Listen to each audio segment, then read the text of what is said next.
happened? We were hoping you could tell us. All we know is that Binary found you.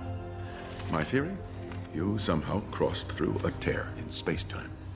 You are now in a reality parallel to your own, which is, of course, impossible.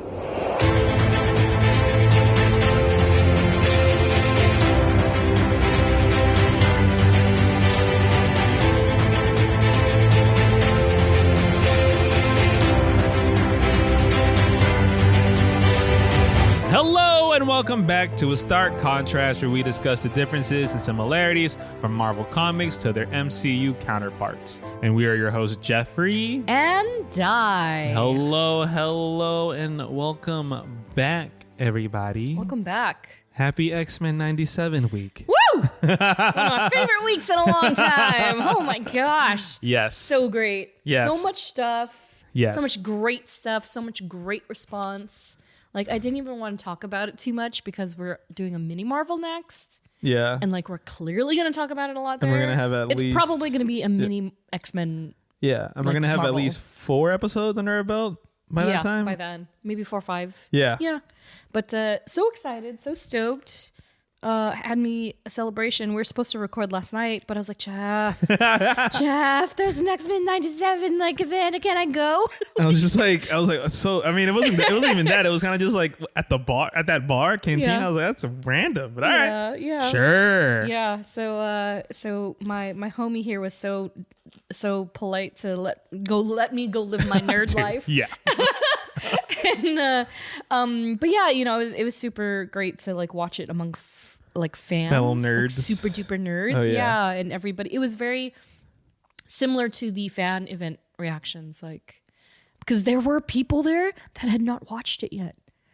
So like when big things happen, they I'm hadn't keeping watched the spoilers episodes out. yet? Yeah, I'm keeping the spoilers out. But like when big moments happened, like someone was like, "No!"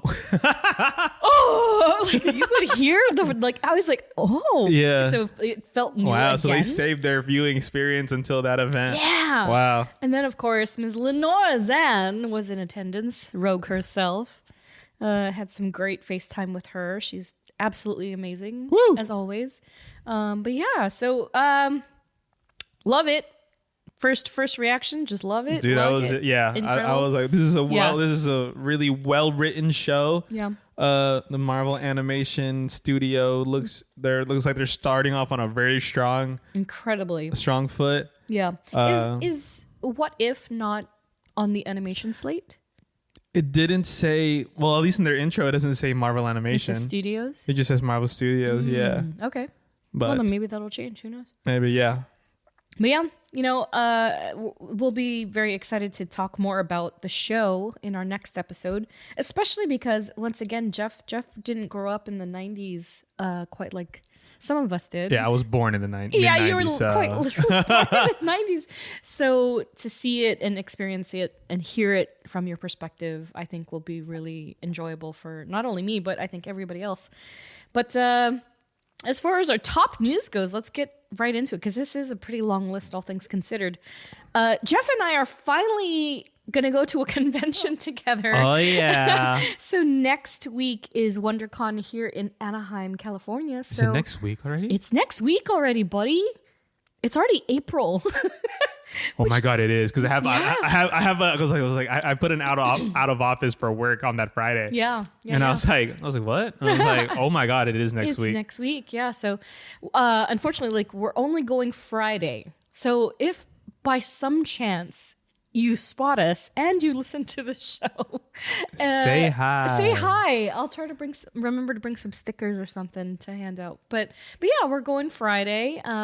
That's going to be super fun. We're going to miss a lot of the major panels that take place on Saturday, but you're going to get a great feel of like a con of what general. A convention is like. Yeah, especially WonderCon, because WonderCon is a baby sister show of San Diego Comic-Con. So yeah, it'll be a good time. Marvel Gaming is heating up for the season, not only on mobile but beyond. Also dropping the trailer for 1943. Did you forget about this? Because I completely forgot that they were doing this. Like, I mean, if we're being honest, like, I just haven't thought of the name in a while. Yeah. Since like they said like, oh, this is Marvel 943. I just remember being Black Panther and Captain America. Yeah. So because they had mentioned, I think they revealed it Comic-Con. Something, I think so, because it was during strikes and everything. That's right. So yeah. So when it popped up, I was like, oh.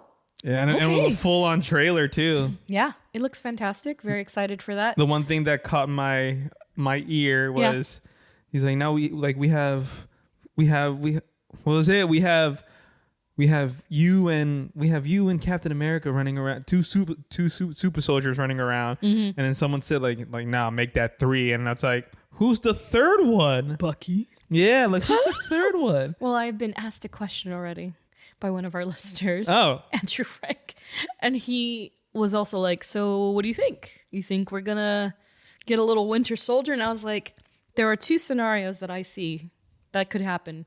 Bucky dies at the beginning of the game, and that's all we get of him, and they just call back to it in dialogue, and or he comes in the second, third like portion of the game, and you have to fight him at one point, but that's it.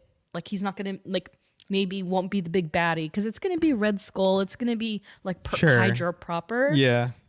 Because we don't really know how long it took them to even assimilate him into the Winter Soldier. Sure. So, fair. I think it's the first one. I think we're going to meet Bucky in the beginning and then that's it. Yeah. And there might be another super soldier. Mm-hmm. But we'll see. Oh yeah, we'll see. It looks like it'll be fun. Can't wait to see a gameplay trailer. And which studio is doing this? That's a different studio. I can't remember off the top of my head. I think it was the one. I think people said it was the same Sky something. This something like that. The same studio that did Uncharted. Oh, it's Naughty Dog. Maybe not Naughty Dog. What's another game like that that's not Naughty Dog? Yeah, you know. That's cool though.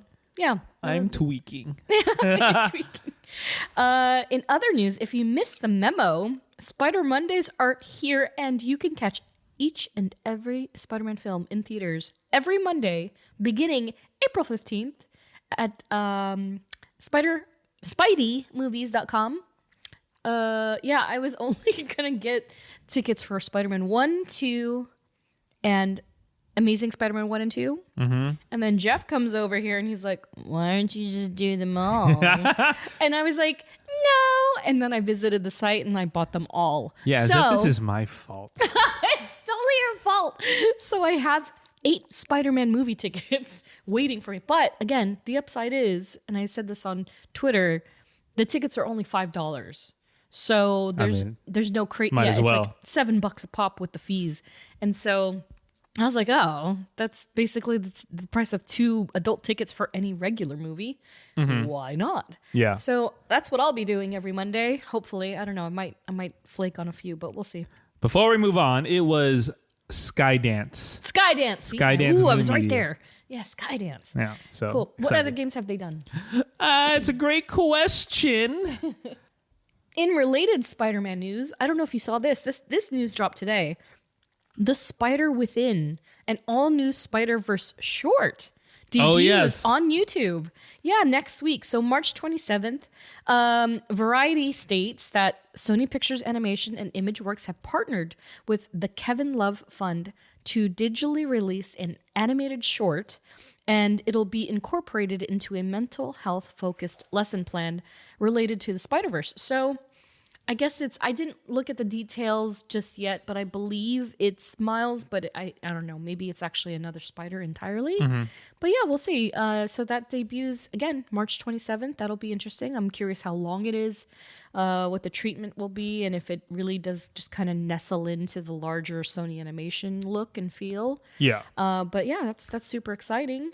And yeah, I mean, that's pretty much the last of our news for now, but yeah, you ready to get into it? Let's do it. Oh, one last related bit of news. X-Men 97 is clearly streaming on Disney Plus with 2 episodes at the time of this recording, now streaming. And then new episodes every Wednesday now through May 15th. So yeah, get ready every morning. Wake up, before I you know start they're trying to make adulting. it like the It's so there. like the old days. It's so good. I can't wait to talk about it more. But beyond that, just a reminder, we're not experts and we don't claim to be. We're just a couple of nerds nerding out. And in this episode, we're gonna nerd out all about Henry Hank McCoy, aka Beast. Woo! Yeah, so created by the greats Stan Lee and Jack Kirby.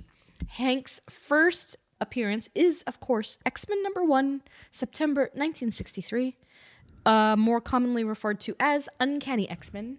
And the issue title itself, the story title, is very short. X-Men. Just X-Men. And so do you remember the cover price, Jeff, of this 1963 book? 1963. Yes. My God. I mean, how many times have we... I mean, just X-Men. Yeah. I'm going to go 15. 12. Sorry. It's never 15. Good call, bro. It's never 12 15. cents. I think I made that mistake on one other one. That's great. I was just like, wait, it's 10. It's so uncommonly 15. Yeah. Yeah, no, you got it. 12 Yeah. cents. Right on the nose. And of course, Beast is on the cover with the rest of the classic X-Men, including Angel, Iceman, Marvel Girl, Cyclops, as well as Magneto. And so when we recorded previous episodes that involved these characters, so far Professor X and Magneto, there were copies of the issue up to compare and contrast. There are currently none up. Oh, wow. Yeah. So all the ones that are quote unquote available have been bought up. And so there's nowhere you can just buy it unless you know a local store, which of course shop at your local comic book store. But yeah, there was none up when I did my research. And so on, at least on Shortbox, let me correct myself. At least on Shortbox, there was none. But last time when we did an episode, there was a CGC 4.5 up for a cool $42,000. Ew. 4.5 for 42 grand. Yeah. And then I guess there is none currently. These are just the old stats. And on eBay there was an 8.5 that was available for $85,000. You guys should be putting these things on. It's like asking Sotheby's or something to buy it up. Yeah. It's so wild. And so the lowest, there are, again, also none. But last time there was a CGC 1.0 for $6,000. This is not bad, not great. Bad, not great. It's a 1.0. But it's also X-Men #1. Yeah. There's one version out there that's like hanging by a page. Yeah. And then there's someone going to be like, how much is this worth? Well, it's funny you say that because there is a no grade CGC on eBay for $2,000. And then someone, speaking of pages, is selling pages. Dude, that's insane. Graded pages of this book. First issue? Of the first issue.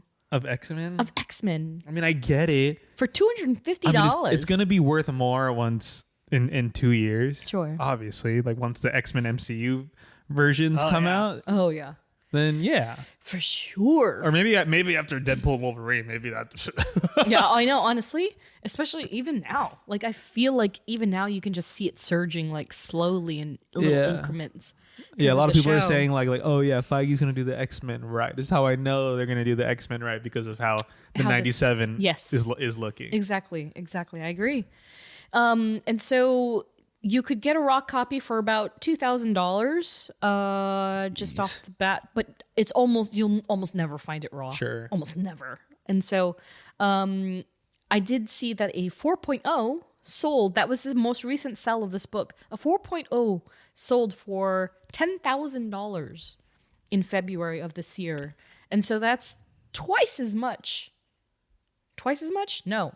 It is far less than the 4.5. Oh, yeah. That was up for 42 grand. So times are changing. Maybe it wasn't, 0.5 grade is, I guess, a lot compared to what it could have been. But the book is gonna only be worth more. There's no way it's going down. Yeah. Let's just say that. I agree. Yeah. So first exposure to the character. Beast? Well, I mean, yeah, it's got to be Kelsey Grammer's. Really? I'm sure. Yeah, the first like X-Men probably going. Is it Second. X2. X2? Yeah. Yeah, because I Yeah. think it was either X2 or X like 3, like the first original trilogy for sure. Yeah. Um, yeah. Wow. The makeup and everything. Yeah. Just the calming voice. Which is phenomenal because, as you can tell now from the animated series, it's Kelsey did a fantastic job of sort of emulating the great George Buza as he speaks in the cartoon. 'Cause Yeah. that was like truly the first time you hear Beast talk. Yeah. I don't know, maybe he was in Spider-Man, The Amazing Friends, like way back in the day, but yeah, it really resonates in a way that's like incomparable. Like when you think of Beast and when you hear Beast when you read Beast on comic pages, yeah. you hear that voice, and it's just like fantastic tonality to him. But I digress. Speaking of Beast, and so for me, oh god, geez, I don't know. Really? It's a core memory, dude. Like he's so like embedded in my Sure. brain Yeah. from before. Like because again, that comic is so classic because even perhaps before the animated show started, like High C back in the day used to slip like reprints of the comics into boxes. And so that was also one of my first comics, was like having a like sad copy of X-Men #1. I still have it. It's like water damaged and everything. Oh my god. Because they put it in High C. Like That's fair. yeah. That's so valid. sometimes they put it in the cooler and Oh my god. yeah. And so it's a little crinkly, but I still have it. But that's the earliest memory I can remember because so it predated the cartoon in the strangest way. Like it's not the same for Rogue. Yeah. Because Rogue was a, more modern character anyway. But yeah, that's the earliest memory I have of him aside the trading cards. I couldn't tell you exactly when, but he's always been there, if you will. And so speaking of trading cards, I have a 1992 Impel Marvel superhero set or X-Men set, I think. And the back, it's everything you need to know about Beast. And it states, as superhumanly strong and inhumanly agile in body as he is quick-witted and brilliant in mind, the mutant superhero known as the Beast continues to combat evil alongside the newly restructured X-Men, while adding both the sum of humankind's knowledge and to his ever-expanding million-dollar vocabulary. And so this one doesn't have his height and weight, but you can imagine it's probably like Huge. 5'9" and 300 pounds or something. Yeah, like maybe even taller. On the list of smartest people or heroes. I knew you were gonna ask. He's up there. Top 10, I would top say 5, top 10 easy for top sure. 5. Top 5, quite possibly. Like it's definitely like Mr. Fantastic, Tony Stark, and then from there, it's like it could even be Professor Xavier, Beast, and then somebody else. But let me see. Let's see. Let's do a quick Google. Smartest characters in Marvel. This would be a good one. Yep. There it is. 16 smartest comic characters ranked. I believe we have done this before. Perhaps in a... Forget for which one. Was it Doctor Strange something? Maybe. Okay, here we go. Number 16, Shuri. 15, Charles Xavier. All right. Rapid fire it down. Yeah. 14, Riri Williams. 13, Dr. Stephen Strange. Okay. 12, Steve Rogers. 11, the High Evolutionary. That's an interesting one. We haven't talked about him yet. 10, Peter Parker. Why am I doing an accent? 9, Henry McCoy. Oh. Yeah. 8, Amadeus Cho. 7, Hank Pym. 6, Bruce Banner. Oh, that's fair. There you go. 5, Tony Stark. 4, Victor Von Doom. Okay. 3, Valeria Richards. Oh. 2, Lunella Lafayette. Wow, she's up there. And number 1, Dr. Reed Richards. Yeah. Wow, I didn't realize, or I didn't recall that Lunella was so high. So that's Moon Girl and Devil Dinosaur. So Pedro's got to be a smart person. So this is why the dialogue of, I don't know if I buy that Pedro Pascal is going to be the smartest man in the world. But who knows? He's going to speak Spanish and everyone's going to be like, hell yeah. That's right. 6 languages? Yeah. Yeah, it's going to be great. So let's dive into Hank. So Henry Philip Hank McCoy, aka Beast.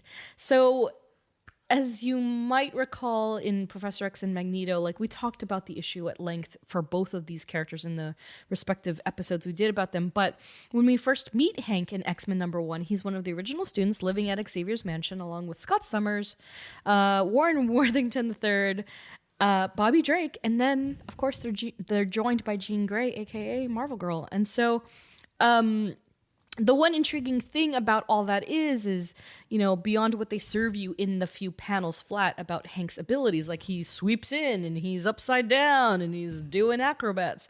Like, you know, they don't elaborate why he has become the Beast. They don't elaborate how his mutation came along. Really? They don't say any of that. They just come in and they're like, we have powers. But there's no rhyme or reason why. They're just mutated, you know? And so you don't get the full breadth of Hank's true origin story until 5 years later in, beginning in X-Men 49. And so X-Men 49 is actually the first appearance of Polaris, who is Lorna Dane, aka Magneto's other child, the green-haired one we talked about in his episode. And so it isn't in the actual main story of each of these issues alone. So it's 5 consecutive issues, X-Men 49 through 53. And it's not in the main story. It's actually in a sub-story that's at the end of the issue where they, for a long amount of time, actually explain the origin stories for each of these original X-Men. So with Hank, they tell the story before he's even born, and so it starts with his parents and how, you know, they get married and they're doing their thing. That's like 50s. You would imagine it's the 40s, 50s era, and so, you know, like radioactive plants are popping up everywhere in, like, you know, rural towns and such. And so that Hank's father, Norton, weds Edna, the mother. They move to this rural town, and the father works for an energy plant, an atomic energy plant. And so after a near meltdown at the plant, Edna, her persistence ensures that, you know, she's like, I don't feel safe here. I don't think we should be here. I don't want you to be hurt at work. And, you know, she's constantly like on edge because Norton quite literally stopped the plant from exploding and destroying the entire radius of that city. And so he, you know, after her, she just lays it into him like, please, we need to leave. He's like, okay, we'll leave. And so he goes and gets a normal job. They move to a regular town, and then they're thankfully blessed with a child. And so the doctor, you know, as they're surprised with like, oh, we're pregnant. The doctor says, oh, you know, it's so funny when you look at the issue, like you couldn't draw a doctor more worried. Like, the worry on this doctor's face. He's like, sure. You know, I don't know that your child is gonna be healthy, and you might die. And that's funny. And it's all because of Norton's work at the plant. Yeah. So what the doctor has essentially told them is that your sperm is radioactive. Oh my gosh. Your child may have a mutation or suffer in even being born. And so thankfully, their son is born without any like notable ailments. Like he's a healthy baby boy, aside from the fact that his hands and feet are enlarged. So they weren't like adult sized. They were just larger than they should be for a baby of his size. And so later in time, like as early as him in his 2s as a toddler, he has noticeable strength, intelligence, and acrobatic activity. And so in this origin story, I think it's is it the first one? It might be the first one or the second one. Hank is quite literally in his terrible twos, and he's trying to get a ball or toy that rolls under his crib. And he picks up the crib, and he's like, "I'm gonna get you, ball." He's like, hello? It's like, oh. And so his parents are like, "Oh, well, okay, it could be worse." And so Hank just grows to be, after that, he just grows to be an otherwise normal human being, if you will. Yeah. He's just got larger hands and feet. No big deal. And so that's essentially the origin of Hank McCoy. And so we actually don't get more of his story until much later, which we'll talk about when we get there. But yeah, Henry Hank McCoy, first portrayed by Steve Bassick in 2003's X2. So do you remember this at all? I forgot this until I did my When you research. say it says small TV cameo, does that mean he was on the TV in the Yes. movie? Yeah. So he was on a TV in X2. And so I guess Kelsey didn't come in till X3. So he's like on the TV, and I think it's at a bar or something. I don't remember. And it's just like Dr. Henry McCoy. Yeah, and he's human. He's still in his human form. Interesting. So Maybe. somewhere in between X2 and 3, the mutation happens, or he was using something to guise his blue fur. Yeah. But it's very interesting. I totally forgot about that. And I was like, oh, that's right. And so he was otherwise portrayed by Kelsey Grammer in 2006's X-Men 3, The Last Stand. Yeah. And then portrayed most recently by Nicholas Hoult in 2011's X-Men First Class. But once again, last seen... Technically last scene. Yeah. Last seen 2023's The Marvels portrayed by Kelsey Grammer once again, but CGI. Full-on CGI. Bigger and beefier. Love it. Yeah. Because now you see it. Yeah, because now it. you're like, oh yeah, that's Beast. That's Beast. It's exactly what he looks like everywhere, and it's so enjoyable. I can't get over it. Like I haven't watched The Marvels since I saw it in theaters, but I But rewatched it, and Yeah, you it's did, it's yeah. like it's even crazier. Like, in retrospect, yeah. and then in ultra HD, Yeah. Oh yeah. you're just sure. like, oh, that's really him. Like he's playing with it, like That's his so good. big hands with Yeah. his glasses. Yeah. He's like, boy, Neri found you, and I was just like, oh my I god. love that.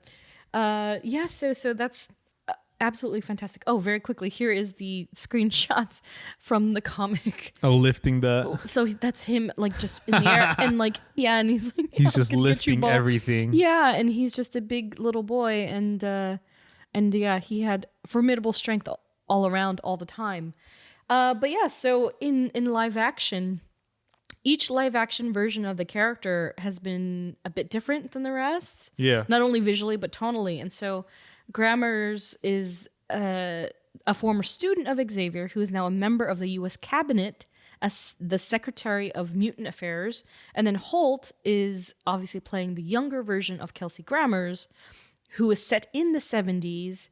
And he's like, in an iteration of the same team going through the growing pains and young mutant problems and all that stuff. So it's interesting to think about it in that way because, yeah, it's not necessarily Holt wasn't necessarily a reboot. He was A younger version. he's a prequel. Yeah. In a weird way.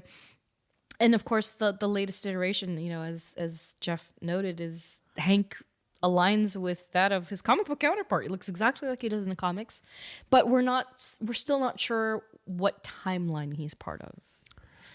We don't know what universe they're in. At all. Yeah, so that's going to be very interesting to see when they clear it up. And I do think you're right. I think it will hit us in Deadpool and Wolverine. It might. I think so. Because Logan's already in it, so why not? and they were in the X Mansion. Yeah. So they were which very is much in the X which you don't Mansion. even think about until like you see the big X circle Oh, yeah. going into Cerebro. Yeah. And you're kind of like, wait, they're in the Yeah. they're in the school. Well, that's the exact moment that I freaked out when we watched it. When you saw When I saw the background, I was like, oh my gosh. like they're in the mansion, And they're in underground. The mansion, yeah. the mansion that we're all familiar with, and which is, of course, carried over between both sets of X-Men. So yeah, it's like, okay, so maybe it is straight up Fox first, because that's the big deal, right? Like, this is the whole premise of Deadpool and Wolverine. So much free reign MCU has now. Can't wait. It's going to be awesome. And so, first of, I believe, 2 pop quizzes. Are you ready? No. This one's tricky. I mean, not tricky. It is a kind of tough question, but do you remember why they're called X-Men? What? That's like the most like deep philosophical reason. Yeah. That's like asking, do you know why you're alive? Like what? Yeah. Why they are called X-Men? Yeah. Which is also, it's a valid question. Yes. Charles Xavier's children?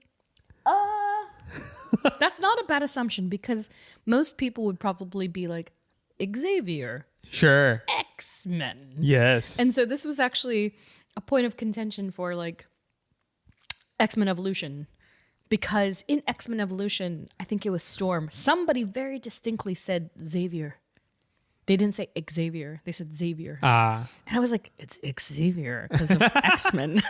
But that's not entirely the reason. It is partially the reason. I'll take partial. Partial is, yeah, you get partial credit for that one. I'm a partial kind of guy. The official version, and he says it in the first issue of X-Men, is that they're called X-Men because they have something extra special that makes them extraordinary. Therefore, fair. They have X-Men. that X factor in them. Exactly, and that's another team. X. Oh, that's right. Yeah. So that's essentially why. Oh, yeah. The more you know. The more you know. So we can jump into aesthetic right off the bat after that. Big blue guy. Big blue guy. And so you can see, Jeff, there are not only 4, there are 5 pictures on this document. Oh, yeah. Yeah, he rolls over. But first, yes, Beast as an adult, he's just, big, broad guy. Kind Brolic. of like a what you would imagine Ron Swanson would look like, but not quite. Honestly, right? I see it. You see it, right? It's like, it's Ron Swanson's juiced up brother. Yeah, like who's burly. from Jersey. Yeah, Jersey. Yeah, He's from Jersey. very specific, but yeah, if you saw, you would probably get it. Yeah, exactly. And so that was the original Hank, and he had a couple of suits before he turned into Big Blue. Later on, and I believe it was Amazing Adventures number 11, and I have the cover here for you. And so we'll talk about that in a second. But yes, this is the first issue that he is actually furry. He is gray. The Beast. And he's notably gray, which we're going to discuss shortly. And so, of course, the second picture on our doc, Jeff, is the classic Jim Lee, the baby blue, the blue-looking Beast. And then, of course, Kelsey Grammer and Nicholas That's how Hoult. he looked? Yeah. Yeah, that's Kelsey Grammer for sure in that makeup. Yeah, right? You can tell. And then Nicholas Hoult, a little more kitten and wolf-like. That's what he... What? Yes. I got to rewatch all these movies again. You still haven't done it yet. No, well, if you have to choose one. Well, I think he looked like... I thought he looked a little bit different, but... Who? Nicholas Hoult. Nicholas Holt's version. He did a little bit, I think, in the second one. But I also remember him being not the Beast in a lot of those movies. No, they were like money shot. They needed his real face. Yeah. Yeah. I get it. But also, come on. But yeah, if you have to pick between watching X-Men the Animated Series or binging the movies, watch the series. Copy. And then, of course, as we scroll down, the adorable version that we've been introduced. Dude, he looks so good. He looks so good. Wow. He's so cute and adorable, and like you just want to. They kept that really well hidden, man. Right? Like Holy I was not crap. expecting that. Honestly. That post-credits scene. No, not at all. I was like, well, they're not going to do. Holy crap! And then it was Beast. And he's like big brolic chest. Yes. Shoulders. He's perfect. Wide face. this small square rectangular glasses. I love him. It's so fun. It was It's so fun. so I was like, oh my god, good. that's him. Yeah. And I was like, is that Kelsey Grammer? It's so good. And then, yeah, to have the voice be Kelsey Grammer on top of that is like, oh god, it's just so perfect. And so actually I wanted to read a caption that that the lead character designer of X-Men 97, Amelia Vidal, had posted not too long ago on her Instagram account. And she's essentially posting all of the main pictures that she designed for the characters. And then for Beast, she put, for the design of Beast, in addition to reinforcing his anatomy, I wanted to preserve his dual appearance, in which he can look threatening when fighting, but in his normal appearance, his face must look friendly. Yeah. Which I think is very consistent with the Marvel's version. Yeah. Where you can see, like, again, I want to hug him. And Yeah. be like, oh, Beast, but you know that he could also turn. Yeah, And, like, rip I mean, it's things in half. it's even like what I got when I started the X-Men 97. Yeah. And in that first scene that you see Beast when he's waking up, that Roberto da Costa. Roberto da Costa. Yeah. And you're like, oh, that's Beast. He has this calming, voice, but yeah. you're kind of like, oh, this guy's still Yeah. he's a big beast. He's big. He's a beast. He's a beast. But yeah, I really like the Marvel's version. I was like, it's this so is so good. sick. Yeah, it's quite honestly Jim Lee's version brought to life, because, like, as you can quickly see between Kelsey Grammer and Nicholas Hoult and the Marvel's version, is that, like, when they were just doing the prosthetics and the makeup, the hair is like, sure. Yeah. It's like a dude that's like moderately furry when it comes to Kelsey Grammer, but he's still Kelsey Grammer. You know what I mean? Like, it's not quite as beastly as you would really want him to be. Yeah. But it's obviously something of the times. Like, they probably couldn't have pulled this off 10, 20 years ago. Oh man. Like, he would have looked not great. It would have cost so much money And so much for money. it to look like that. Absolutely. And so realistic, too. So for them to bring back Kelsey Grammer to do the mocap for it, I'm just like, oh, that's fantastic. He did the mocap too? I thought he believe did the so. voice. I think he Damn, really? did. I think so. Yeah. Because he cool. doesn't have to do anything. Yeah. No, seriously. That's like, yeah. Yeah, I'm pretty sure he did. And so it's particularly fantastic because it perfectly pairs, like you said, the mannerisms. Like, he has the mannerisms and he's still very much Beast, even with his voice. And so it's a wonderful nod to again, George Buza and the Jim Lee version put together in real life. And so, listener question before we continue with the aesthetics, because it is a big factor of Beast, obviously. Super fanboy guy. Hey. You can only keep one: 1960s Beast, the animated series Beast, Nicholas Holt's Beast, or Fraser Beast, as he called him. Fraser. Oh, I see why. Yeah. That's valid. That's but valid. It's fine. I am not qualified to answer this question. So, Dai. If it's the Marvel's Beast, then Fraser Beast. For sure. Sure. But if I have to pick one and only one, animated series. Okay. He is perfection. Perfection. It's valid. Who else can recite William Blake so eloquently? I am going to have to watch that. He does a lot. I tried to find a list of all of the poets because Beast is a huge fan of literature. Yeah. As he would be. As one is. And quite literally, almost every other episode, he quotes somebody. I believe it. And he does it so well. And he did it in episode 1, I think. He quoted somebody. He did. Yes, he did. And so it's something that he does. And again, George Buza is just the most fantastic iteration. And I'm so glad that they're adapting that version in live action. So yeah, let's bring it on. And so as far as Hank's appearance does go, he is of anthropoid / simian physique with genius level intelligence, which is anthropoids are beings that resemble a human, the latter referring to something resembling monkeys or apes.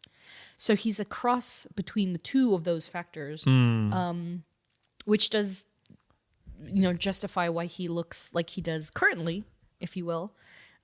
He's human. He has human characteristics, but he does also have some, ape-like features, if you will. And especially, again, he's broad and his grips are huge. He has huge paws, but not paws, they're hands, but, very ape-like. But it is worth saying that Beast wasn't always blue, as Jeff pointed out on the issue of Amazing Adventures number 11. And so that story is in part when Beast essentially graduates from the Institute and he decides to go out and make something of himself beyond the X-Men. And so he joins this corporation called the Brand Corporation. And he was working on this material, the solvent that could temporarily grant any human a mutation or a mutant power. And so it was essentially created to last only with the intention of only lasting for an hour. And so he caught wind that his superior was plotting against him, and he decided, okay, I've created this concoction, and I can't fight against them as myself, because then he was like worried that, oh, my identity is going to be given away, because he doesn't have the X-Men suit. He can't hide, if you will. Yeah. And so he thinks, oh, but if I take the mutation, perhaps I will become a true beast, and they won't know it's me. And then when I'm done, I'll change back to normal with the antidote. And so he takes this concoction he's created and he sprouts the fur, and then he's more beastly, and he's like, okay, I can do it. And then so he takes on this, the people, the security guard or whatever. But he realizes that time moves differently in his new mutation. And so for him, it feels slow, but it's actually rapid in human time. And he has lapsed the hour and trapped himself as the beast, the literal beast. And the antidote does not work after the hour. So he's stuck. He's stuck in the furry phase. Damn. Yeah, and so that's how that came to be. And it was, in fact, gray at first. There's no real rhyme or reason as to why it turned blue. I think it was more of a visual thing. Sure. Yeah. Because his popping is blue. Like gray would be like, gray. But blue is great. But yeah, this whole thing, the pointed ears, the sharp teeth, the gray fur, it's something that they similarly depicted in the films with Nicholas Hoult. I don't remember which film it was, but it might have been First Class, honestly. But yeah, he's tinkering around in his little laboratory and he did something and he was like, poof, he was blue. So yeah, they carried that over pretty well. Hank himself has also undergone many transformations in the comics, not only regressing back to his human form, but also the complete reverse. And so he's experienced some secondary mutations, influencing a more cat-like, beast-like look depending on the story and the artist. And so, like, there is a moment in time, I think it was the early 2000s or 10s, where he straight up looks like a Catman. And he has different color fur, like perhaps even white fur, I think on one cover, but full on, like, I don't know if this is probably way beyond your understanding or remembering, but there was a show back in the day, I think in the 70s or 80s, and it had Linda Hamilton. Okay. From Terminator 2 fame, and she was on a show called Beauty and the Beast. Oh. And the beast in that show looked like a very lion cat-looking beast, which is what beasts look like at one point. And so, again, depending on who drew him, sometimes he would be a little more monkey. Sometimes he'd be a little more just beastly, if you will, than straight up cat. But they've pulled it back, they've dialed it back, and he's back to what the people know, in more or less in the comics. And so, another fun fact about his appearance: Wikipedia notes that Grammer's makeup took nearly 3 hours to apply. Jeez. And it involved applying latex prosthetics before painting his eye area and lips blue, applying various hair pieces and wigs, and a muscle suit covered with a hand-punched fur suit. So I believe it. Yeah, apparently Nicholas Holt's makeup took 4 hours. Jeez. Which is kind of crazy. How'd it take longer? How did it take longer? Yeah, I'm like, okay. But yeah, I didn't much love Nicholas Hoult. I thought he looked a little goofy. I don't remember it that much, and I've watched Days of Future Past. Yeah, a lot. I think where they missed the mark with Hoult was that he was always wearing something, which of course was to make it easier for Nicholas. Sure. But he's wearing the suit, and so it's quite literally his arms and his head. Whereas And it's with like Kelsey, fur popping out type of thing. yeah. Whereas with Kelsey, like he just had a vest, and Sure. you could see his broad chest and stuff. So yeah, I don't know. But in related news to his aesthetic, we did conduct a listener poll across the board on all of our social media, asking who they preferred, Kelsey Grammer or Nicholas Hoult. Did you have any idea? Did you look at them? Oh, I didn't get a chance Yeah, to. so every single place that we posted the poll, Kelsey Grammer won. And so it was like 60-40 on, I think, Instagram, but everywhere else is 80-20. I'm pretty sure it's the voice. Like it's The voice makes everything. yeah. It really does. Like it's Kelsey's voice. Yeah. Yeah. Fantastic voice. Especially for this character. Yeah. I agree. So powers and paraphernalia. Yeah, what you see is what you get when it comes to Beast. Superhuman strength, speed, stamina, durability, agility, reflexes, senses, and dexterity, as well as a regenerative healing factor, minor pheromone manipulation. Pheromones? That's how he gets the ladies. That's hilarious. And razor sharp claws and fangs. And so he's, of course, also genius level intellect, excellent in hand-to-hand combat, and a master tactician. And so the interesting thing about his genius level intellect is that there's no true clarification on whether that's part of the mutation or not, or if he's just a straight up genius because he was born that way. But yeah, it's pretty consistent in the live action and in Foxverse MCU. Though it seems less cool for now, but I think he's gonna surprise us. Hopefully, we'll get some real action. Hope so. Like we need him running through, jumping on things, wall climbing, Please, slashing faces. get definitely. get real crazy. Oh my god, I would love to see that. Like straight up beast mode. I mean, you got to Straight up beast mode. Yeah. Yeah. Oh my gosh. At least once. Just at once. least While quoting William Shakespeare. exactly. It's like while he's climbing the walls, as the great Shakespeare said. I knew him well. Slash. Exactly. Yeah. Like imagine. I mean, look, it could happen, but imagine like Deadpool running into like Beast. Oh my Be like, gosh. Oh my god. Every time you bring up Deadpool, I'm like, God, the dream scenarios. Literally anything can happen. I don't know. Like Yeah. I said, I have no idea. I can already hear like a butthole waxing joke. Yeah. Like something Yeah. ridiculous. So I'm ready. Yeah. So good. So, family, friends, and affiliations. Right off the bat, like we mentioned up top, Norton and Edna McCoy. Yeah, that's essentially all they show of the parents is in those flashback stories. We don't get much more of them. They do have subsequent appearances later along in time, and they're both listed as still alive. So they're in the ether somewhere, but they're definitely not in his life as much as they perhaps could be, if you will. They're just not that important anymore. They've kind of lived out their purpose. Definitely no live action counterparts. So I doubt we'll ever see them either. They're not super duper important aside the fact that they are his parents and they're probably otherwise great people. This section is particularly short because it's just too much to go through, especially when we talk about the X-Men. Sure. So They're all one big happy family. Yeah, exactly.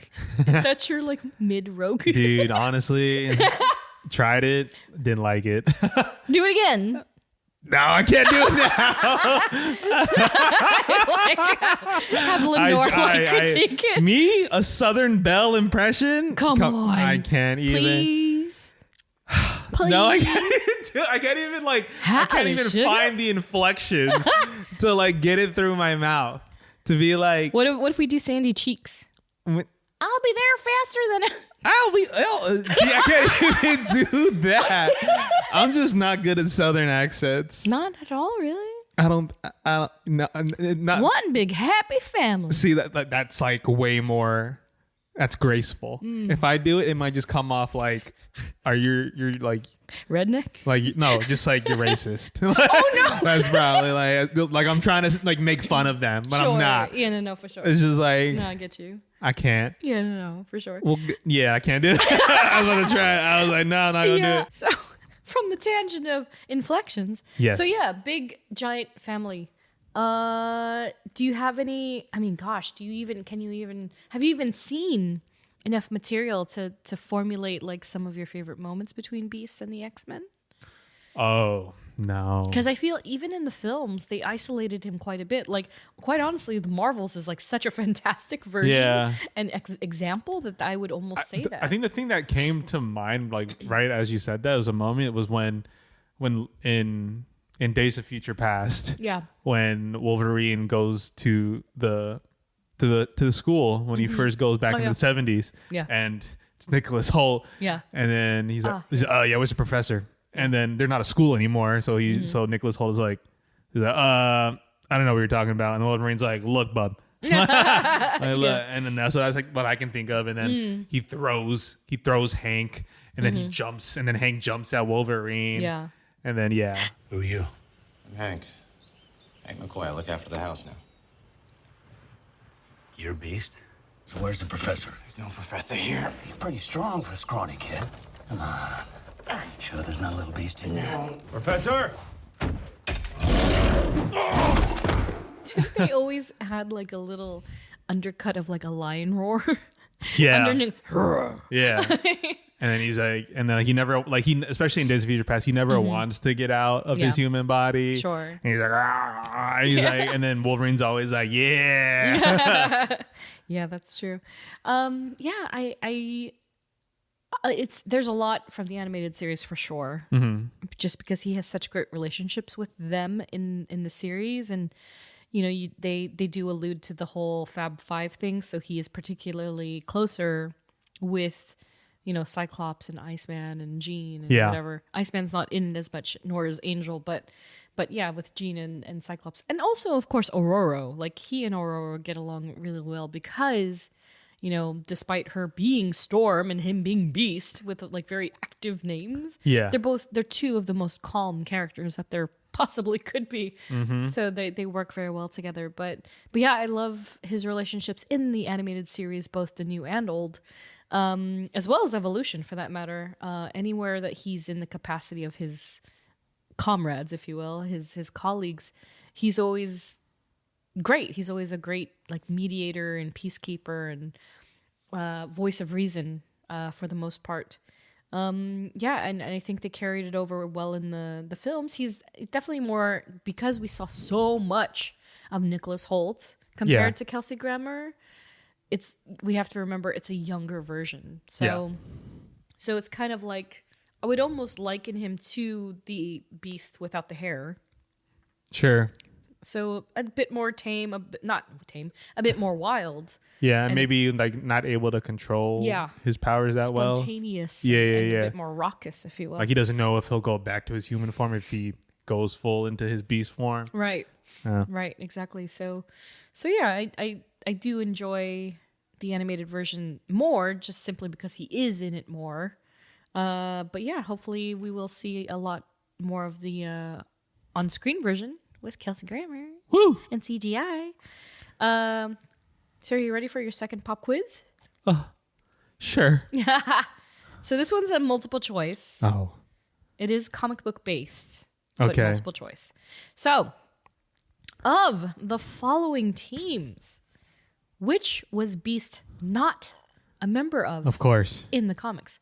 And so, as a founding member of the X-Men, he has not only left the X-Men, but he's also joined multiple teams. Because again, one of the top intellects, so he's viable anywhere he goes. Yeah. And so he has jumped books and joined different teams before. So, of these choices, which one was he not actually a part of? Avengers, Midnight Suns, the Defenders, the Illuminati, or Sword? Oh. See, my gut automatically deduced, because he's smart, Yes. that he is part because like a sword, they do a lot of research and all that. So I'm assuming they wanted to use his intellect for sword. And the other, what was the one before that? Illuminati. Like, he's also like, but he's not like magical like that. But he is smart. He's wiggling his fingers for the record. But he's, Reed Richards in the Illuminati, so I mean. See, I'm telling you, Jeff, and I said this to somebody the other day. I was like, Jeff has come such a long way with his comic book knowledge. And the fact that you can even say that, I'm like, chef's kiss. He's learning. But like Midnight Suns, like that's the Moon Knight, right? That's like the god type.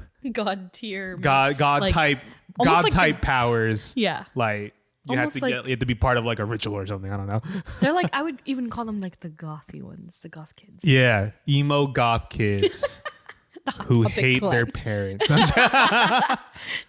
So when you said Midnight Suns, for some reason my gut said that. Because the other choices are Avengers and Defenders, that's like a like, see, this is why me being in like only the physical, like digital media, I'd be like, of course he wasn't. Like, look, have you seen that team? You think Beast would be in that? Yeah. you think Beast would join those people? I don't know. Maybe in the comics they did. Yeah. So I'm either saying, watch, if it's gonna be Avengers and I'm gonna lose it. Because obviously, like, that sounds like, yeah, him as an Avenger, sure. It sounds right, but is it? I don't know. Now I'm talking myself into an answer because I thought I was so confident. Yeah. Like that's like my what's it called? That's like the dark horse Avengers. Because my heart says Midnight Suns, but my gut says Defenders. So but the dark horse is Avengers. What's your final answer? I'm gonna go Midnight. No, I just don't see it like because it's not like he's werewolf. Like he's not werewolf. Like werewolf and Midnight Suns would be like yes, right? Because yeah, duh. But they can't have two furry guys. Two furries in yeah, one group. yeah. That's just like no. Yeah. Every group has a token. Sure. Whoever. Final answer. I'm going Defenders. Defenders? No, don't do that. No, I just want to make sure I heard right. Yes. Jeff. Oh, pain. Pain. You were right the first time. Avengers or Midnight Suns? Midnight Suns. So close. I still want to give it to you. So it goes without saying that each team, like kind of what I led in with, is that even though people depart teams, they fill in the gaps. Yeah. So, for instance, originally the Avengers had 6 seats at their quote-unquote table. Yeah. And they were always filled. No matter if Hawkeye left, they would then put somebody else in, etc., etc. So all these teams revolved and had a revolving door in some manner. And so Avengers, he was in. Defenders, he was in fact in. Defenders, you have to remember, is not only Jessica Jones. Yeah. You know, in all of them. That's one of the most modern versions of it. But at one point, I'm pretty sure Angel, Beast, and Iceman were all Defenders with other folks, like, you know, like the CB tier heroes. Yeah. And then of course you're dead on with Illuminati and Sword. Like, yeah, he's very viable with both of those factions. But Midnight Suns, that's the only one that he has not actually been a part of. And he's been part of more teams than that. Yeah. He's been on like 10, at least 10 or something. But yeah, you were so good though. You're right there. Well, it was great. You just did suck with your heart. Life goes on. This is why I'm an overthinker. You did great. You did great. So, love interests. I wanted to give honorable mentions for Linda Donaldson, Vera Cantor, and Patricia Trish Tilby. Vera Cantor they met and begun dating in Hank's early days after double dates with Iceman and his then girlfriend Zelda, breaking up after Hank graduated from the Xavier Institute. And so, again, we mentioned this very briefly in our Rogue episode. Iceman has come out of the closet since the olden days, and so he used to be a little bit like Johnny Storm in a way, where he would just be like, "Hey, ladies," and just date groups of women. Sure. And so Hank got into the dating pool thanks to Bob because he was, a wingman of sorts. Then there's Linda Donaldson, who was a co-worker and lover to Hank McCoy when he first changed into his furry form. She makes an appearance in the very issue that he becomes his furry self. And if you follow the continuity of that, it ends up being revealed that she was actually this Agent 9 that took out his superior in the company. So she was basically a double agent. And then Trish, so Patricia Trish Telby. Trish was dating Hank just before his second mutation popped up, so pre-furry. And then, so Trish Telby was a public figure of sorts. I believe she was a newscaster or something in the industry. So she was dating him before he turned furry. The minute he turned furry, she stayed with him because he was still Hank. Underneath it all, she was still Hank. But then she got accused of bestiality. Straight up bestiality. Oh my gosh. They brought that into the comics. And then she was like, ooh, I don't like that. So we can't be together anymore. And she broke up with him. Wow. So that's messed up. Poor Hank. None of those characters have live action counterparts. I wouldn't see any necessity for them anyway. But they haven't even been used for sub characters at all. But there is one who is very prominent on screen, but in the comic book, Raven Darkholme, Mystique, no connection at all. Oh, wow. Yeah, there's nothing there. The fact that they're both blue is pretty much it, but they don't even interact that much. Mystique again, shapeshifter, she's dangerous woman, and they don't much interact whatsoever. But in the now dubbed MCU, Foxverse, whatever you want to call it, Raven Darkholme, Mystique, first portrayed by Rebecca Romijn and last portrayed by Jennifer Lawrence.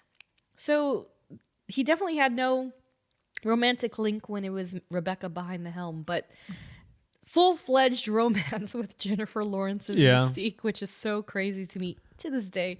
And so again, like I think I said this in our Rogue episode, that as great as First Class is, as a fan who is familiar with the lore, I would audibly react in the theater because I was like, what? Did you think it was like forced? It was very forced to me because it was like Fox being like, we have these characters that we've used before. Sure. Let's just bring her back, and some weird masculine necessity to see Jennifer Lawrence almost naked probably played into it in some way, but whatever sells the seats, I guess. Yeah. And so it felt forced to me, like the whole, we covered this in Professor Xavier episode, that Charles and Mystique, they didn't have that origin story at all. They weren't siblings. None of that was consistent. The only thing that was consistent at all remotely was the fact that she and Magneto worked together in a Brotherhood of Evil Mutants. Mm-hmm. Pretty much it. So when they rolled out the carpet for a romance with Beast and Mystique, I was like, what's happening here? Like, what's actually happening? Makes no sense. It was very bizarre. But it's fine. I got it. They had chemistry. They were dating in real life. So I guess that makes sense. So I forget about that. Yeah, they dated because of the film. Of Sure. course, but they were together for a bit. As one does. Yeah. And so the two clearly had feelings for one another, though I don't remember them acting upon it. So, like, there was always, like, a tension, but they didn't really get into it until, like, maybe Days of Future Past and then Dark Phoenix, like, full force. Okay. Nevertheless, Raven, at one point, attempted to get Hank to run away with her. And then he's like, I can't leave the X-Men. People, what does he say? Like, people need the X-Men. Yeah, people or something. need, sure. Yeah, and so he was like, no, and she's like, fine, bye. And then, of course, In their last moment of togetherness, Raven tells Hank that she loves him before she dies at the hands of a Phoenix Force-possessed Jean Grey. Yeah. That was a big rip. I honestly couldn't believe that actually happened. Oh, like them killing Mystique? Straight up like 5 minutes into the movie. I was like, whoa. That they did. And pretty brutal. Which of course sets course for Hank throughout the rest of the movie. He's just pissed off and yeah. But yeah, other than that, there isn't much actual consistency between his love interests in the films and the comics, but he does have some in each respectable column. Notable adversaries. So this was an interesting one to tackle because, again, in live action, you don't like Beast doesn't have direct adversaries. Yeah, it's like whoever the X-Men are facing. Yeah, in that moment. Exactly right. And so I wanted to at least mention Orlando Furio, aka the Conquistador. Oh my gosh, Conquistador! Wow.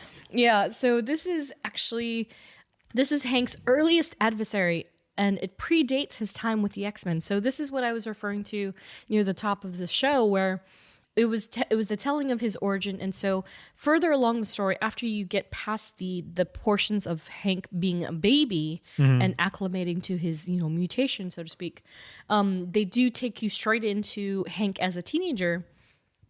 And of course, he's a scholar. He's a bookworm. He is friends with other intellects and similar people. And so they first show him walking with a girl. He's got books in his hands. Yeah. And the football team is on the field and they're practicing.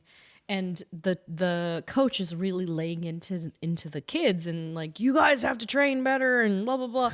And so he essentially wants to teach them that like he could get a better team, so to speak. And so, for whatever reason, he looks to Hank. He sees Hank walking by, and he goes, "You come here." And Hank's like, "Oh no, I don't play football. Like I would rather not." And the coach is like, "No, here, toss this ball." I don't know why J. Jonah James this guy. Yeah, damn it. Just a natural but voice. He's using that tone, Sure. right? And so he tells Hank to throw the ball, into which Hank throws the ball at I don't know the terms, but the dude runs for it and he like catches it and he's like, "Oh!" And the coach is like, "Oh," Yeah. He has no idea. I know exactly. Yeah, right. He has no idea this kid has powers. And then he says, "Okay, kick the football. Give me your best shot." And he kicks it, and it straight up pops, or it goes like a mile far. away. Yeah. It's the whole. You can see it in your head so perfectly. It's straight out of Spider-Man. Yeah. And so the coach then, like, not makes him, coerces Hank to join the team. Sure. And it actually brings Hank a lot of joy because he's part of something. Yeah. He's part of something. He's getting recognition in a positive way to his mutation, Yeah. to something that he thought was like actually A going bad to thing, ruin yeah. his life. And so he becomes this fantastic football star and very famously, at least in a small town, famous enough that he's on TV and he's featured as like this wonder of sports. And the Conquistador is like this guy who's quite literally dressed as a conquistador. He's got a cape and he's got like armor, and it's just like, guys, what are we doing here? But again, 70s, whatever this was published. And so he has this, like they all do, he wants world domination.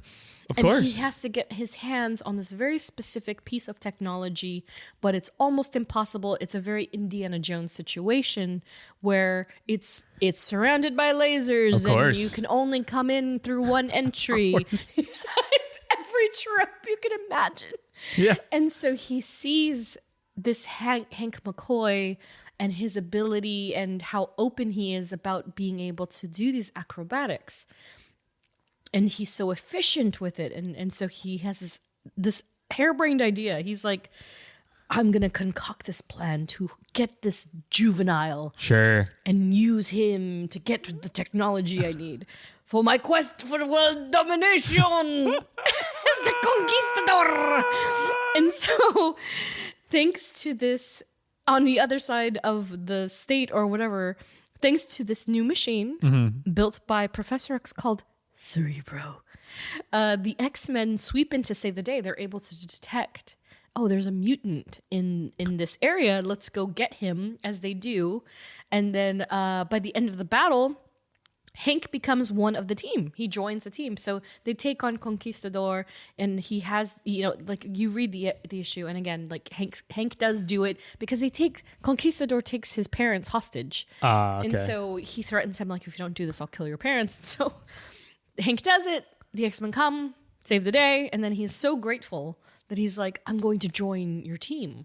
And the X-Men essentially MIB the town, and they wipe their memories. Jean or the professor wipes all their memories and knowledge of Hank becoming a football star. Damn. They just know that somebody did, but they don't know it's Hank. Damn. And so his parents don't know nothing. They're just like, oh, you're going off to this institute. Okay, bye, son. Wow. And he joins the X-Men. Wow. Yeah, and so that's where it went back to the square one of where we started with X-Men #1. And so, yeah, unfortunately for us, there is no live-action counterpart of Conquistador. And I don't think they'll ever make him. That seems like a big stretch. He's very tropey. But yeah, while Hank has X-Men Avengers adjacent adversaries in the comics, damn well near or over 600 adversaries in the comic books alone. My gosh. Yeah, the rest of these we'll mention on the film side just for the hell of it, since they're not beast skewing. So yeah, he at least interacted or was in the film proximity with William Stryker, portrayed by Brian Cox in X2, Danny Huston in X-Men Origins Wolverine, and then John Hellman in X-Men Days of Future Past and Apocalypse. Quick refresher. William Stryker was a mutant hater, military man turned evangelist in the comics. Stryker sought Xavier Cerebro technology and wanted to use it for mutant genocide. Love Eek. that. Yeah, totally Crazy. normal. Yeah, totally normal. That guy hates mutants. Oh yeah, terrible. Which also, plot twist, his parents in the comics, mutants. Of course. Right? That's how it happens. It's usually exactly how it is. Yeah. Fun fact, IGN ranked Stryker number 70 on their top comic book villains of all time list. Number 70 as in like top 100? Probably. Yeah. Okay. Yeah. All right. Yeah. Crazy. I was like, okay. And then there was the Hellfire Club, portrayed by Kevin Bacon as Sebastian Shaw, Jason Fleming as Azazel, Alex Gonzalez as Riptide, January Jones as Emma Frost, and Zoe Kravitz as Angel Salvador. First and last seen in 2011's X-Men First Class. 2011. Jeez, Louisa. That's 13 years ago. That's almost 15 years ago. It's kind of gross. That's so wild.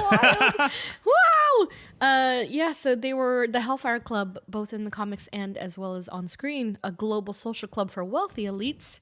Its clandestine inner circle seeks to influence the world events for their own agenda. Yeah, that's pretty real. And then there was also Bolivar Trask, portrayed by Peter Dinklage. First and last seen in 2014's X-Men Days of Future Past. And he famously invented the Sentinels, and in the comics boasted he had the highest kill count of mutants. Look, I will say, dude, those Sentinels in that movie. Yeah. I remember watching that movie in theaters. Which ones? The future Sentinels that were like T-3000? Oh, yeah. Scary. I was legitimately, I was like, because that's how the movie started, by the way. Yeah. First of all, yeah. Days of Future Past. Yeah. It's like, the X-Men in hiding and everything. Yeah. Sentinels coming. Yeah. And they can adapt to all of your Mm. powers. And I was just like, awful. Are they gonna murder every single X-Men at the start of this movie? Yeah, I was like, ooh, this is dark. I was like, these guys are no joke. And so so that's coming from me. That was my first that was my first introduction to Sentinels.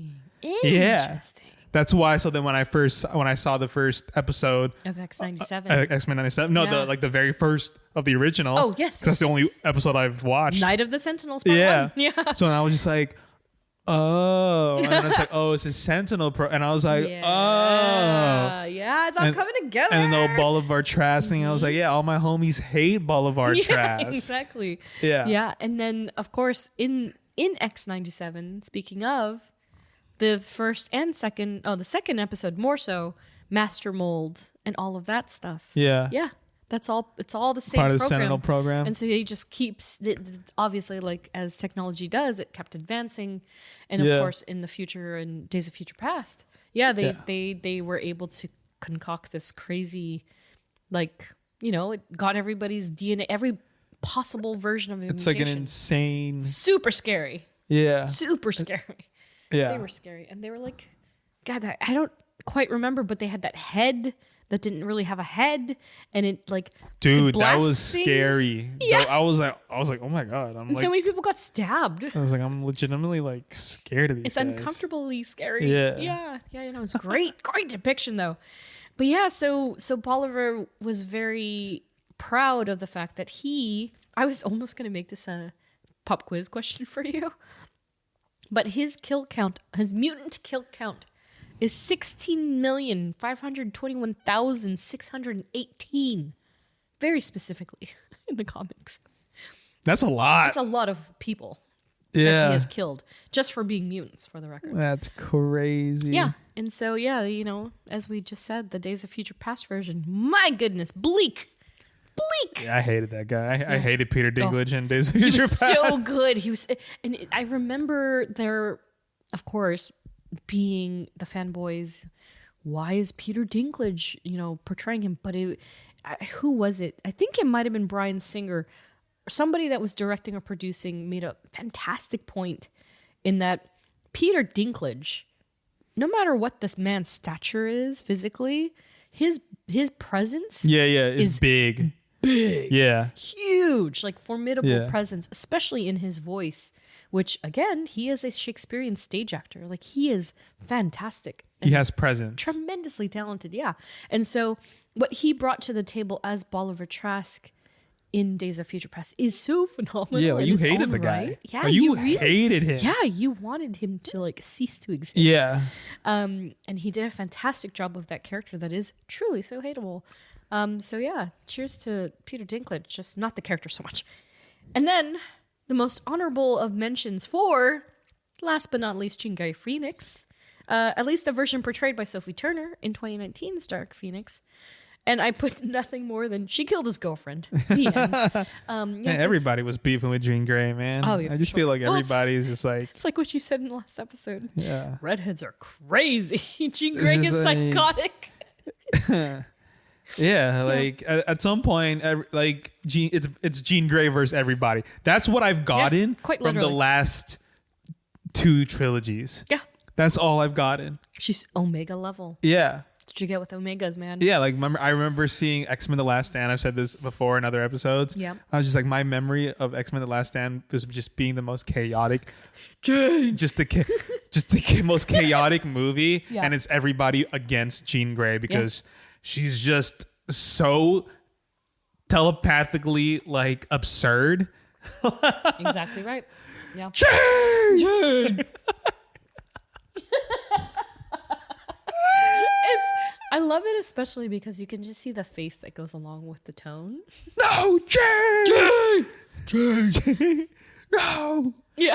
And then Dark Phoenix, and it's like, yep. Just killing everybody. Yep. I mean, sure. Exactly. Why not? Spare. I can't no wait expense. to see who plays her in The films. in MCU. It's gonna be it's big shoes to fill, but at the same time, like not really. Like I just hope they do it well. I hope they pick somebody that can really do it and isn't just an it girl. Like, what if they just took the X-Men 97 and just made it a live action, and that's the live action MCU? That'd be wild. 'Cause I like those stories, and those stories They're amazing. I mean, these first two episodes, and I feel like they're very true to the comics. Yes, they are. So, like, show our boy Scott Summers some love, you know? I love Scott. I love Show him him some so love in the much. live action films. Like, Wolvie's, Yeah. he's phasing out. He's doing one last hoorah, Yeah. you know, and cool. Yeah. But let's, where we at? We'll see. The future looks so good for X-Men. I can't wait. So, speaking of the future, or at least other versions of it, other versions and in other media for Hank.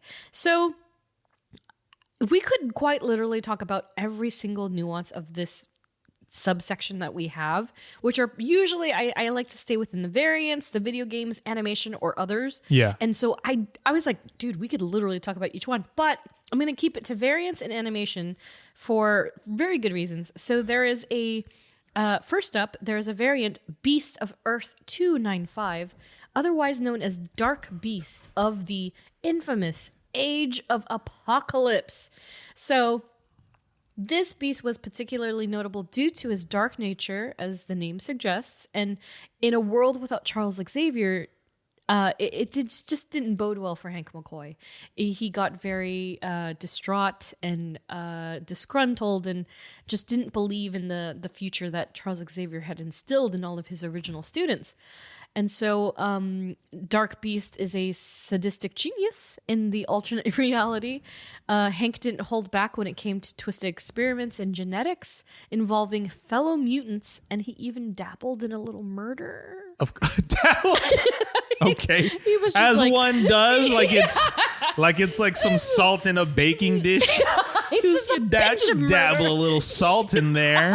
Exactly. He dabbled in it. He was like, oh, I haven't killed a person in about 30 days. Sure. Yeah, Like you're gonna just- if I don't kill a person, I'm gonna lose my subscription card. Exactly. Jeez. Yeah, they made him very maniacal. And so, in a similar vein, the more recent Earth 616 arcs, so we're talking like last summer. They were depicting a much darker beast who strayed from his usually like altruistic belief system in favor of what he believes in as an individual for the greater good. He even murdered Wolverine. Damn, that's possible. Right. Well, you have to remember this latest version of X-Men, at least when Jonathan Hickman and his legacy was concerned, is that he created them as immortals. They were able to be rebooted and reborn from these, using the Krakoan ways and all this good stuff. But he murdered Wolverine for inferring. He murdered Wolverine for interfering in his plans. Wolverine was resurrected, as they do, and then Beast had clones of himself to help him in his quest to dominate like his big plans of just deviating from this, unrealistic dream of humanity and mutant kind coexisting in a weird way. And so there was a big battle. The clones perished, but Beast himself survived, and he fled. His whereabouts are currently unknown. So there is this possibility in dialogue that the corrupted Beast, if you will, wasn't uploaded to the Krakoan mutant system. So if he dies and comes back, or the resurrected Beast that he might be now, hopefully he's the good one that everybody loves. But that's where he is in the comics right now. It's kind of crazy. And then on the other side of the spectrum, the animation version, once again, we would be remiss to not mention one of the most iconic performances in the character's lifetime in pop culture, X-Men 92 and 97, where he's voiced by the amazing George Buza.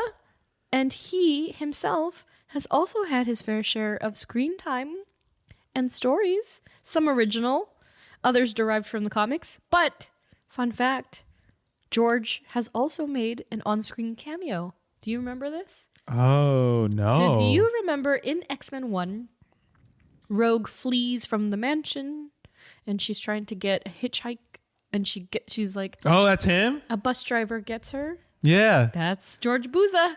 Oh, my gosh. That's the OG Beast. And he's the trucker that gave Rogue a ride while she was hitchhiking. Love that. Love it. And I think because I did my binge a while ago. Yeah. But isn't that the part where like Sabretooth they put the log in the road and he I just started rewatching that. Yeah. Yeah. I haven't finished it yet, but George Buza. You got to rewind it a little because his natural voice is very Beast-like. Okay. He does. He doesn't have the same sort of super duper smooth like butter like peacefulness to him, but you can hear it very easily. He's just phenomenal. I absolutely adore him as well. And then almost was. So I honestly didn't think I was going to find anything. I was like, maybe not. But there was actually an actor by the name of Benjamin Walker who had apparently bagged the role for the new wave of films, beginning with First Class. However, he was unable to commit due to a scheduling conflict with a stage show he had already signed on for.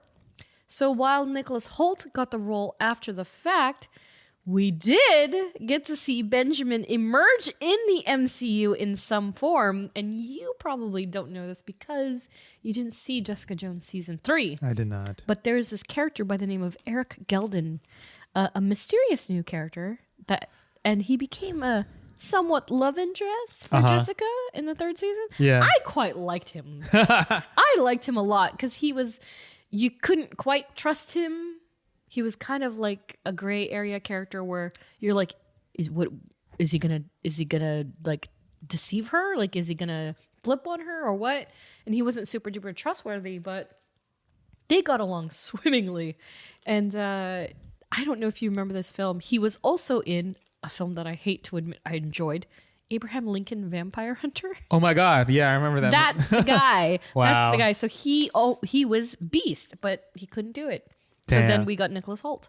Yeah, he would have been great. I think he would have been. He kind of gave a very different look to him, at least as a human. But I would think I would have enjoyed him as Beast. But Sure, it's okay. But yeah, maybe in another life. So, future of the character in the MCU, Jeff. Any immediate thoughts as far as where we left off with him? I mean, yeah, like we said, we just seen him in the Marvels.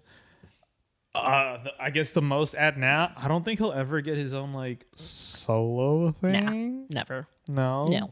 He's He's always a team player. He's always part of the team. I mean, obviously sure. he's in the X-Men 97. Yeah. You know, that's his own thing. Mm-hmm. The next time we'll probably see him, if that, like there's a huge, there's a high possibility like he shows up in some form in Deadpool and Wolverine. God, I hope so. But as for like continuing reoccurrences of the character, maybe, possibly, not until like the core X-Men are ever established. Yeah. And right now we only have, you know, as of right now, technically just the Fantastic Four. Yeah. Like of that side of things. So like that those guys need to get established.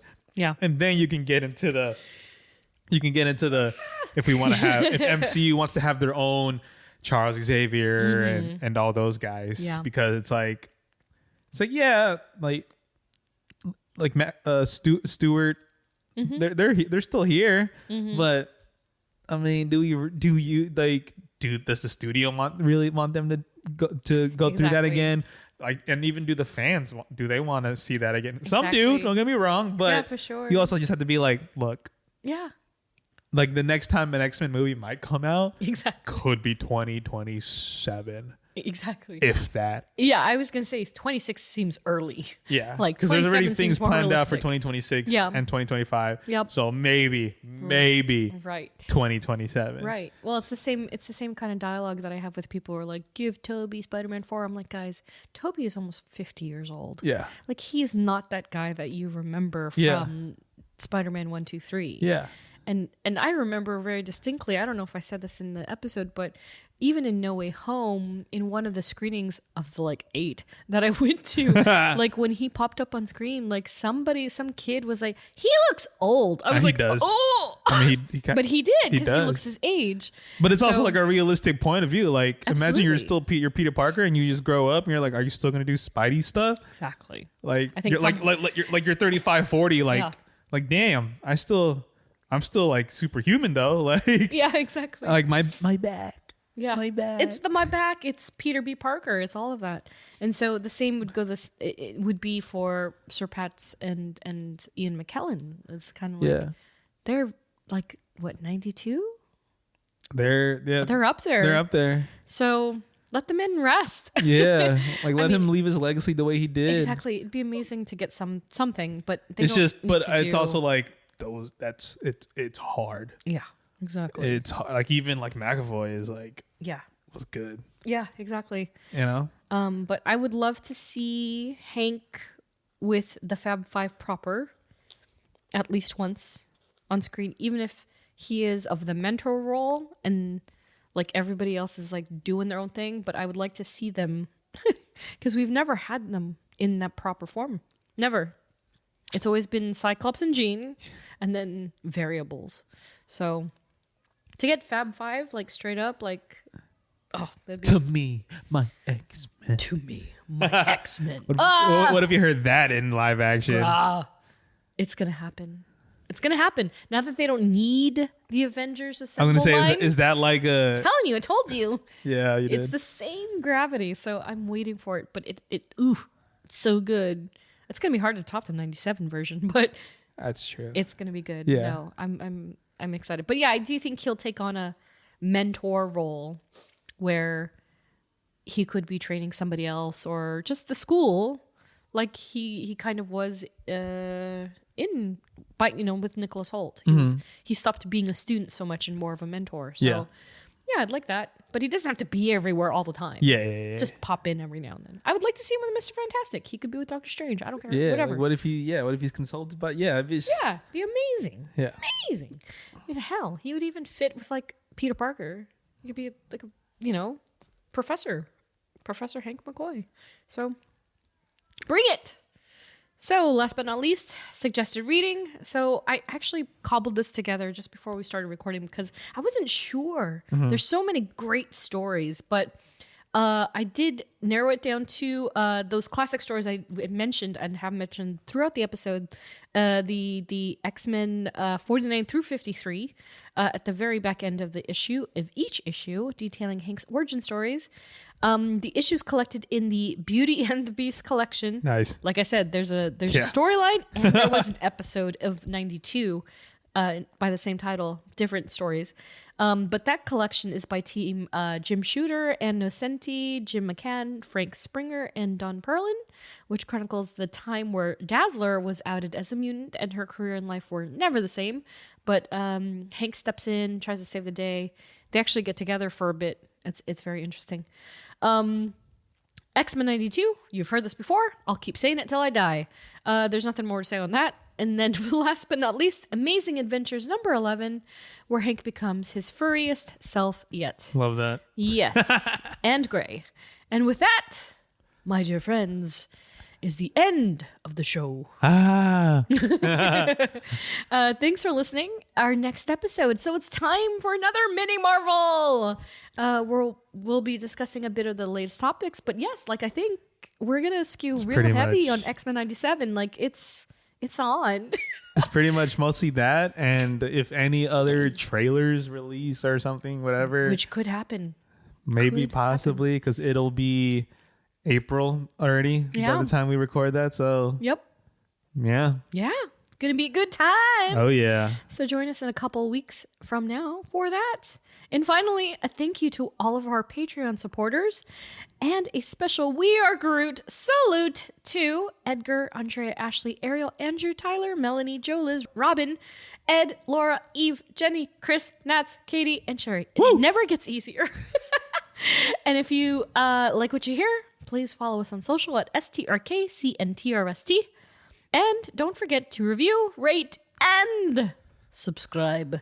Once again, thanks for listening, and we will catch y'all in the next one. See you later. Bye. Bye.